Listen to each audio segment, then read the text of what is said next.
Please leave. I warned you over the phone that if you dare to reprimand my daughter again, you'll have to leave. You ignored my warning, so kindly get out. That's absurd, I retort, shocked by Emily's unreasonable demand, at a loss for words. Seeing me silent, Emily continues her tirade. You're just my brother's wife, an outsider. Stop pretending to be part of our family. Hearing these words from Emily shatters something inside me. I had endured her verbal abuse and her daughter Olivia's selfishness, thinking they were family. But now, all the things I did with their interests at heart have been entirely negated. I have no reason to respect Emily and Olivia anymore. All right, I'll leave, I reply calmly and start packing. Emily and Olivia laugh heartily at my situation, but they won't be laughing for long. I think this as I gather my belongings. My name is Chloe. I live with my husband Ethan and his parents. Ethan had requested from the time he proposed that we live with his parents once we were married. At first, I hesitated, but when I met Ethan's parents, I realized they were decent folks who respected boundaries. Convinced that life with them would be manageable, I accepted Ethan's proposal. Once we moved in together, my mother-in-law took over all the housework while I worked outside. In turn, I took over the chores when I was at home. We divided the work in the house, and everything went smoothly. However, the visits from Ethan's sister, Emily, were always distressing. Emily has a daughter, Olivia. They frequently visited us, and each time Emily would take jabs at me relentlessly. Chloe, can I get a cup of tea?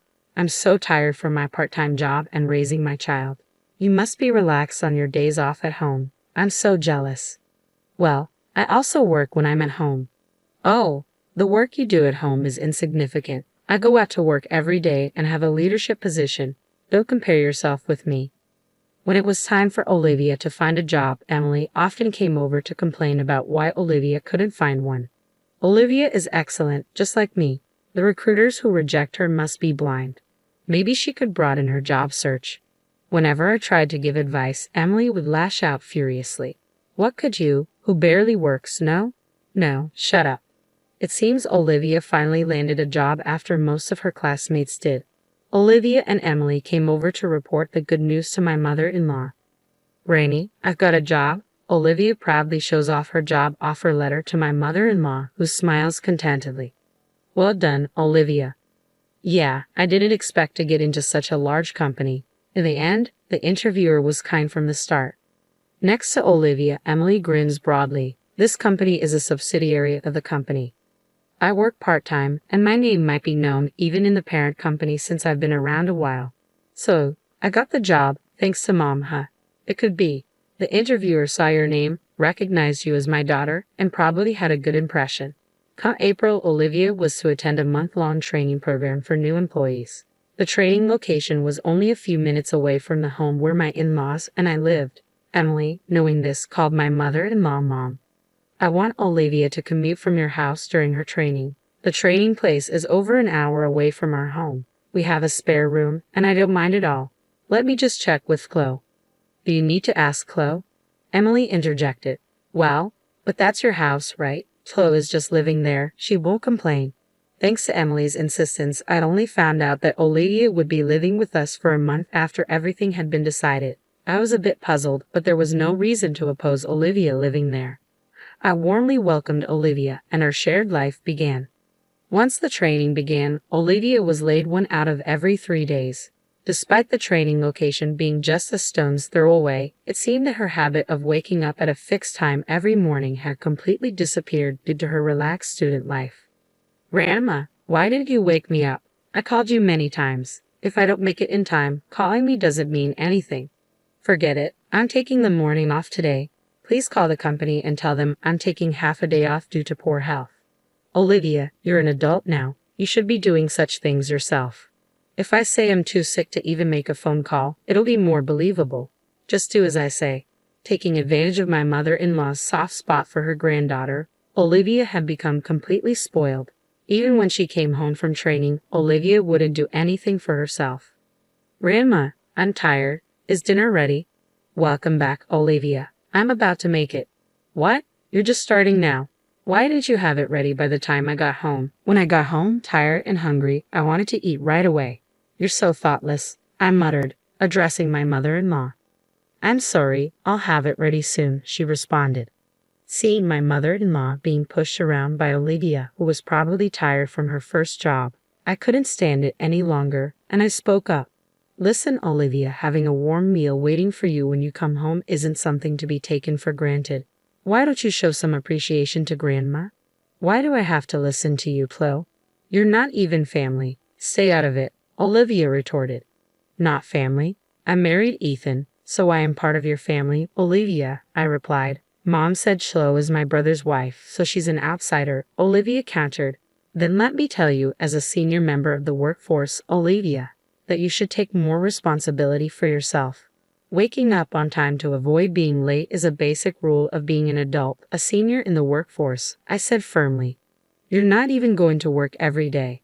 Wait till you're actually working hard like me or Mom before you start acting all high and mighty, Olivia shot back, seemingly ignoring my words. Then one day, when I returned home from work, I could hear Olivia's loud voice coming from the living room. What do you mean you're going out? It's unacceptable that there's no dinner when I come home exhausted. I'm sorry, but we're looking forward to our theater outing that day, my mother-in-law explained. Your theater outings are just fun and games, Olivia retorted. I have work. You need to cancel it. Apparently, my in-laws had informed Olivia that they were going to the theater next week and wouldn't be able to cook dinner, and this had infuriated her. I was well aware that my mother-in-law had been looking forward to this day at the theater for quite some time. However, I was worried that if things kept going this way, they might feel compelled to cancel their plans to avoid upsetting Olivia. So, I hurriedly proposed a solution. Since you've been looking forward to this, you should go. I'll take care of Olivia's dinner that day, I suggested. My in-laws seemed thrilled by my suggestion, but they quickly began to worry. But isn't that a work day for you, Chloe? Are you sure it'll be all right? They asked. Yes, if I arrange things now, I think I can get home early. So don't worry and have a good time, I reassured them. On the day of the theater outing, I left work early to come home. My in-laws happily left for their event. After seeing them off, I did some shopping for dinner and waited for Olivia's return. As always, as soon as Olivia came home, she lay down on the couch and waited for dinner. Oh, I'm hungry, Chloe. Hurry up and get cooking, she demanded. Olivia, let's cook together today, I suggested. At my words, Olivia jumped up from the couch. What? What do I have to do? Isn't it natural to cook your own food? No way. I've been at work. I'm not doing housework when I'm tired, she protested. I've been working too. I've got the ingredients. Can't you just help me out? I asked. You, Flo, can come home whenever you want from your easy job, and me, who has to go at a set time every day, are not the same. Just hurry it up and make it by yourself, Olivia snapped. The fact that I was able to come home early that day was a result of painstakingly adjusting my work schedule, but I doubted that Olivia would understand that. So allowing my anger, I calmly tried to reason with her. Listen, Olivia, I'm not asking you to help me because I find it bothersome to cook alone. I want you to understand what it means to be a responsible adult. What I don't need is your interference.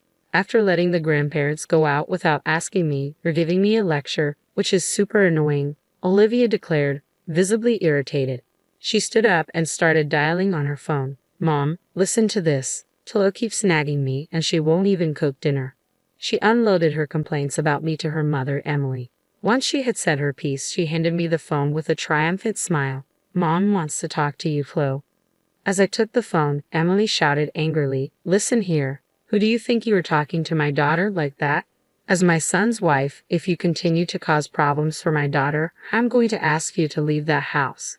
It's not about causing problems. All I wanted to do was impart some sense of responsibility to Olivia as a working adult, I defended. So, you're trying to lecture on being a responsible adult, Flo. You're not even a full-time employee. How can someone who is hardly needed by the company afford to be so cocky? Emily retorted. How can you say I'm not needed, Emily? When you've been around as long as I have, you can tell at a glance who's capable and who's not. I've made sure to see off many a dead weight, I countered. Without a second thought, Emily added, Just go and prepare dinner for my daughter, and hung up the phone. Olivia, sitting next to me, smirked as she looked my way. You'd better not oppose my mom, Chloe. There's no one at work who can even admonish her, so get to making dinner already. With that, she sprawled lazily on the couch again. This mother and daughter pair. There's no reasoning with them.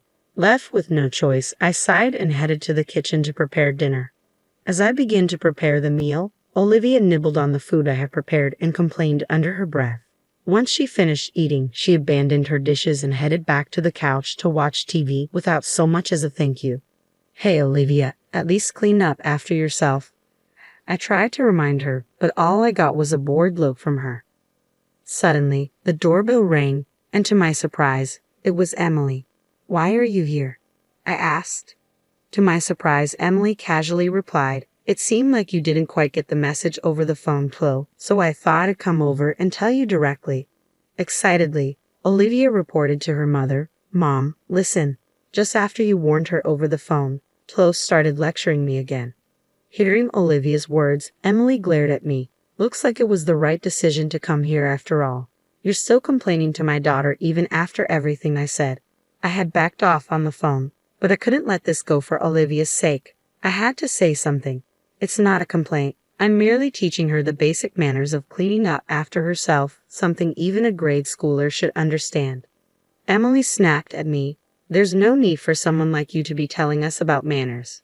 Have you considered your own situation before lecturing about manners? What about my situation? You and Ethan can barely afford a house even with both your salaries combined. You're just leeching off this household. Why don't you change your own attitude before teaching my daughter about being a responsible adult? I'm not here to leech off you. As proof, I make sure to pay my fair share of the rent and living expenses every month, I retorted.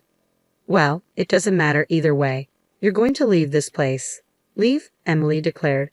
I told you on the phone, if you continue to berate my daughter, you'll need to move out. You ignored my warning, so now it's time for you to go, Emily declared.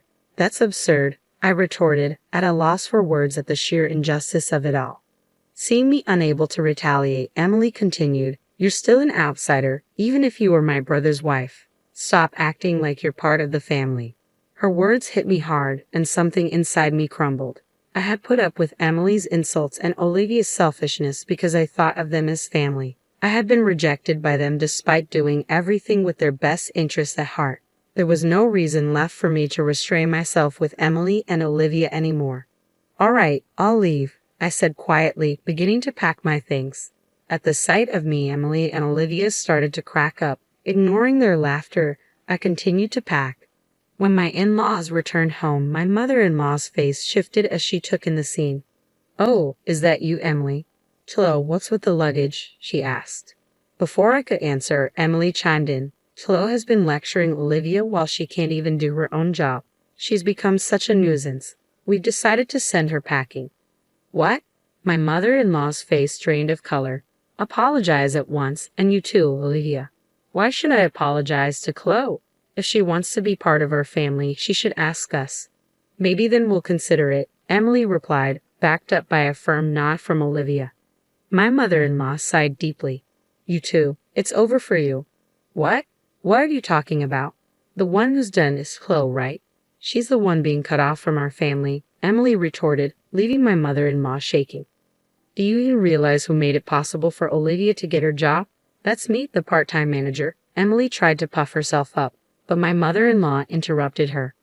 No, it's not like that at all. It's because Chloe, who's an executive at the corporate office, recommended her to human resources. Well, that's a lie. Chloe barely does anything. She's home half the week, Emily countered. Facing the confrontational Emily, I revealed the truth. I often attend executive meetings online, so I work from home. Then did Chloe really get Olivia her job? My mother-in-law asked. I really wanted Olivia to find a job on her own, but she begged me for help. Why didn't you say anything? Emily turned pale, realizing the truth. I wanted Olivia to start at the same place as everyone else, to work without any advantages. It was better for her not to know that I was an executive at her company, I explained. So, did Mom and Dad know this from the beginning? Olivia asked. I had asked your parents to keep my position a secret. Emily, since you always assumed I was incompetent, you never showed interest in my work, so there was no need to tell you. So, you're telling me I've been disrespecting an executive at my own company this whole time? Olivia went pale. That's right, thanks to my concealed identity. I got to learn a lot about how new employees like to fake illness and such, Olivia pleaded desperately. Please, please don't tell anyone about this, she added, desperation evident in her voice. Coldly, I replied, you know, I thought I'd let it slide because it's a family matter. But it seems I'm not considered family to you too, so I can't stay quiet if it's something that will harm the company. But I will be assigned after the training. Exactly, Olivia. You're lacking awareness as a working professional. Moreover, you're not willing to accept others' opinions. We can't let you interact with customers with this attitude, I continued. In her panic, Emily clung to me. I'll take back what I've said. Olivia is Chloe's adorable niece. Don't report anything that would harm her situation, Emily, she pleaded. Don't you think you should worry about your own role? What about your part-time team's high turnover rate? It has been repeatedly brought up in the parent company's meetings. If it comes to light that you, as the manager, are forcing part-time employees to quit, it's going to be a big problem, I pointed out. Emily's face tightened as she remembered her own words. Wait, that's a misunderstanding. I was just guiding the unproductive part-timers, and then they quit on their own. I'm not responsible for this, she protested. Well, that can be investigated. We have a meeting next week with your company's board members. We'll report this and have it thoroughly examined, I informed her. No way. My hard-earned managerial position, Emily trailed off. Afterward, I decided not to leave the house after being persuaded by my mother-in-law, but I did report Olivia and Emily to the company. Olivia ended up attending a training center in the mountains for retraining for 6 months, while her peers were assigned positions one after another. It seems she was thoroughly drilled on the basics of being a professional, I recounted. Emily's workplace underwent an audit at my direction with complaints from other employees and testimonies from those she had forced to resign. It was found that Emily was using her position of authority to cause a lot of stress to those around her. As a result, Emily was fired, I continued. Emily seems to have started a new job to cover her living expenses. However, since she's only ever worked at one place before, she's having a hard time getting the hang of her new job. Despite this, she still acts high and mighty and seems to be on the verge of getting fired from her new job as well, I added. At this rate, her life will likely continue to be difficult. On the other hand, I continue to live peacefully, sharing household chores with my in-laws as usual. This incident seemed to have taken quite a toll on my mother-in-law, I reflected. Chloe, I'm sorry because I've spoiled Olivia and Emily. I made you go through such unpleasant experiences, my mother-in-law apologized. No, it's fine. I was happy that you stood up for me, I reassured her. Having had a good talk with my in-laws, I feel their bond is even stronger than before. Even though my sister-in-law turned out to be a challenge, I look forward to continuing to live with my mother-in-law, maintaining our good relationship, I concluded.